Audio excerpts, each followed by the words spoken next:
P flag. Later in our show, I talk with artistic director Joe Hege and director of business development Fritz Lambandrake from the Circle of Life Theater Company. Their stated mission is casting and accommodating physically, emotionally, and cerebrally disabled actors and performers of all kinds to interact harmoniously with able-bodied performers with the ultimate, uncompromising goal of producing excellent entertainment. I look forward to having them tell us more about building their vision into actual productions. With us again this month, we'll have our own Bennet Marks with his exercise in cold, dispassionate logic. Now don't get put off by that phrase. Bennet never fails to deliver. I am joined by Joe Hege, Artistic Director, and Fritz Lambandrake, Development Director of the Circle of Life Theater. Let me begin by asking you, Joe, how did Circle of Life Theater come into being? Well, I got the idea to start the company back in June of 2012. I was visiting Denver and I happened upon a production of Little Shop of Horrors being presented by the Family Theater Company. And my education background was in occupational therapy. And so I kind of merged those two together to start a theater company for people with disabilities, with a wide spectrum of disabilities. So you mix able-bodied people with disabilities. I think it's the perfect theater company. So what happens when you mix these groups together? Typically a group that wouldn't normally be on stage with people who are. Well, it presents artistic opportunities for us to overcome disability and accommodate it in an artistically integrated way. Normally, we'll have talent that might be excluded from a role because of their physical or cerebral or emotional disability. And by putting them on stage with able-bodied people, it causes them to work together. So that's what our goal is, to make an artistic statement with that integrated harmony. Not all the disabilities are visible. Typically you might think of someone in a wheelchair or on crutches, but there's also visibilities that aren't seen. Can you speak to what those are? Some of those would include diabetes, Crohn's disease, some of the disorders that have to do with mental health like bipolar disorder, generalized anxiety disorder, depression. And what kind of results have you had by mixing this together? Because it's got to be maybe a bit more difficult than typical? It makes us really think about which productions we're able to do. So one of the results we've gotten is just a lot of wondering about the correct vehicles to choose, which shows would be good. We've had great responses from people who've signed up to audition, particularly one in particular is a vet, a United States veteran, and who's disabled because of a mortar shell hurting his hearing. So you're able to reach out into these populations and mix these groups together, and something magic happens, it sounds like. We certainly hope so. We intend for it to be that way, but most of all, we choose not to compromise our artistic integrity. It's about producing great theater while we're having able and disabled working together. You're not interested in being a little theater company that could, for example. You want to deliver an excellent product, absolutely, no matter what. in an uncompromising way, absolutely. What are some of the recent productions that you've put on? We have not had a production as of yet, but we have some productions in mind starting in February of 2014. If you want to audition, how would you go about doing that? And what kind of skill level or ability would you need to audition? We're a professional theater company, so we do expect that if somebody's a musician, they can sing, they can move, and typically we'll ask for a 1-minute monologue, an up-tempo song, and have a simple movement audition. They can get a hold of us by phone at 415-385-5055, or on our website, circleoflifetheater.org. So there's many ways to get involved and many ways to promote your talent. For sure. Do you typically see people that sing, that dance, that act, triple threats, or we're seeing triple threats. We're seeing people who believe they are triple threats, and we're in the process of auditioning them now to make sure that's the case. So you're a really unique company here in the Bay Area. Is there another company like you? We are the only company on the West Coast that is a company of this caliber. And you're associated with another company in Denver, is that right? Yes, we are. Family Theater Company in Denver. They are acting as sort of a mentor for us. Yeah. So you find a synergy with all sorts of people, put them on stage, and just break boundaries. You talk about the art of the possible. Right, that's our slogan. Because having the challenge of overcoming somebody's disability with an accommodation, it could range from, how are we going to get a person in a wheelchair through a dance movement and still have it be a sound presentation of our show. For those of you who are interested to learn more about the Circle of Life Theater, please point your browser to circleoflifetheater.org. Thank you for visiting us. Thank you so for much. having Appreciate you being here. Most of my pieces for this show are based on personal experiences, but today I thought I would try an exercise in cold, dispassionate logic.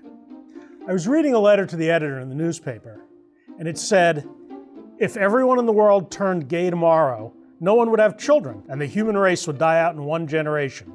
This proves that homosexuality is immoral and a threat to civilization. Well, that makes sense. Or does it? When people make comments like this, do they really mean what they say? Let's examine it from a logical viewpoint. This person seems to be saying, if everyone did X, then there would be no children. Therefore, X is wrong. So here's an example. Catholic priests. If everyone was a Catholic priest and obedient to their vows of chastity, there would be no children. Therefore, being an obedient Catholic priest is immoral and a threat to civilization. But have you ever heard anyone make that argument? Or how about the women that we used to call spinsters?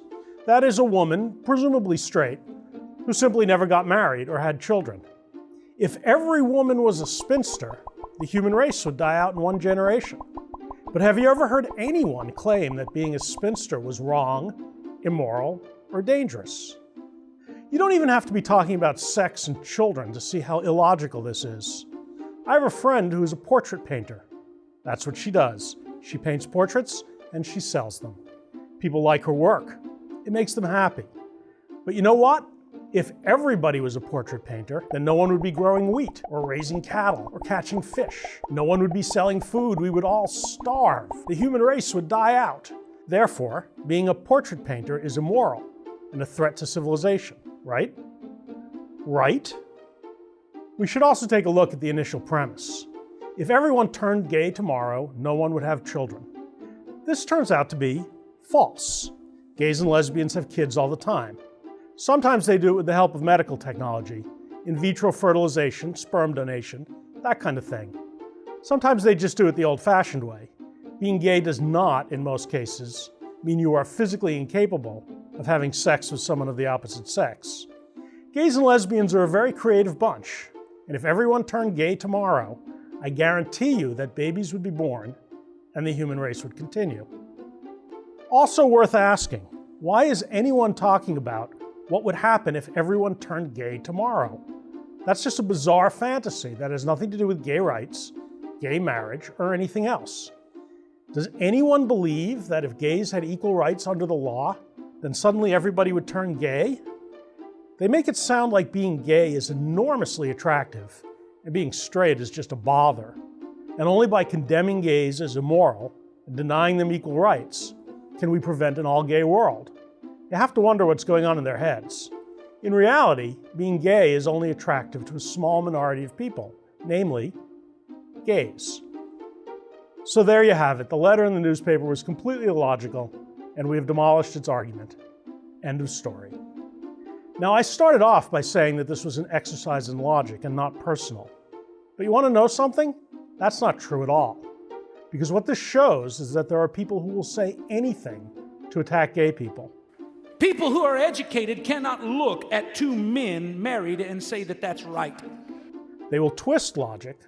And if you're a man and unite sexually with another male, you're basically making a statement that you believe your maleness is only half intact, needing to be supplemented by sexual union with another man in order to make you a whole male. They will abuse language. Some of the gay community, they want to get people, so if they've got the stuff, they'll have a ring, you shake hands, and the ring's got a little thing where you cut your finger. Really? Yeah, really. I mean, it's that kind of vicious stuff, which would be the equivalent of murder. They will judge gay people by standards that they would never apply to anyone else. Not to Catholic priests, not to portrait painters, just gays.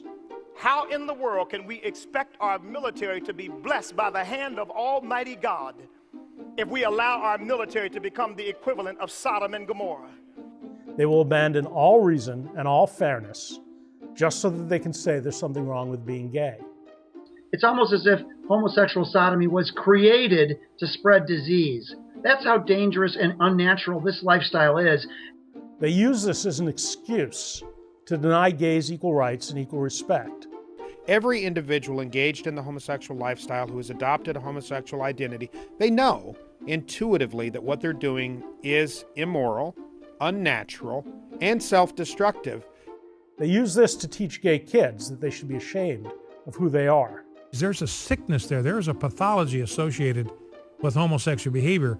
You know, these are not happy people. They are not well-adjusted people. They hurt people with this garbage, and that is intensely personal to me. We need to fight back, and one way is to show that they are making no sense whatsoever. That's it for this month's edition of Outlook Video. To find all our archived segments from the past several years of Outlook Video, go to our YouTube channel at youtube.com/OutlookVideo and click on the subscribe button to get future notification of all our segments as we post them. And you can friend us on Facebook at facebook.com/OutlookVideo. Outlook Video is made possible by support from viewers like you and talented volunteers behind the camera. We close with scene from this year's San Francisco Pride Parade. From all of us here at Outlook Video, thank you for tuning in, and we'll see you next month. Bye for Bye now. for now.